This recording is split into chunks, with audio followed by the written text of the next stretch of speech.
በአደባባይ ህግ እኮ ክደዋታል ቤተክርስቲያን ህግ ነው የካዳት እና አሁን እነዚህ ኦርቶዶክሳውያን እኔስ ነገስ እናንተስ ብትሆኑ አጠገባቸው የነጎረ ጎረቤት ቢሆን የእናታችሁን እንኳን አይደለም እናታችሁ የእናታችሁን ስዕል ወይ ፎቶ እንዲህ ቢቀድባችሁ እንዴት ነበር የምታረጉት?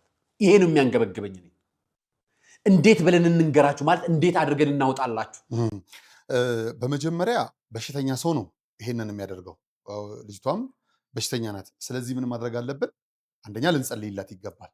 የመጀመሪያው እና አንደኛ ልጅቷ በሽተኛ ናት፣ ጸሎት መደረግ አለበት። ትክክል። አንዱ ሁለተኛ አየህ ወኔ ቢኖር ኑሮ ለምድር ፍጥረታት ሁሉ እናት የሆነችዋን እናት ጨክነህባት ስለ አንዲት ሌላ እናት አትጨነቅም። ሰሞኑን የሆነው ነገር የሚያናድድ ነው። አይደለም ባሮክን ይቅርና አይደለም ብሩክን ይቅርና አይደለም ሌላ ይቅርና የዛች የህመምተኛዋ ልጅ እናት እንኳን አሟታል። ስለ ድንግል ማርያም አሟታል። የጠላቴ ጠላት ወዳጄ ነው እንዲሉ ብሩክ ለመናፍቃን የራስ ምታት የሆነ ልጅ ነው። ልብ በል። ለፕሮቴስታንት አላለም። ፕሮቴስታንቱ ስላሉ ከሃዲያን ስለ ፕሮቴስታንት አይደለም። ለመናፍቃን ራስ ምታት ነው። በሶሻል ሚዲያ ካልቻሉት ልጅ አንዱ ነው። አገኙት ማለት ነው። ለእናትየው አዛኞ ነው መጡ፣ ተቆረቆሩ። በቅርቡ ሃይማኖታችንን ክደናል ያሉ እንኳን ሳይቀር ልጅቷን ላይቭ ይዘው ገቡ። ተመልከት። ሶሻል ሚዲያውን የሚያጦዙት መናፍቃኖቹ ናቸው።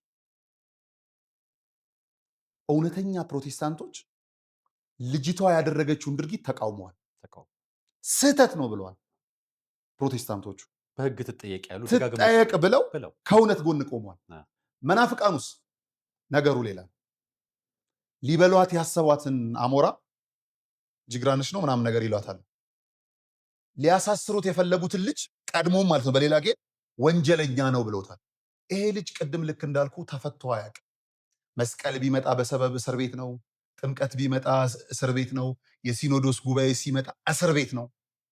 መከራውን እያየ ያለን ለእምነቱ በእውነት ለመናገር ይሄ ነው እየተሰራበት። ኦርቶዶክስ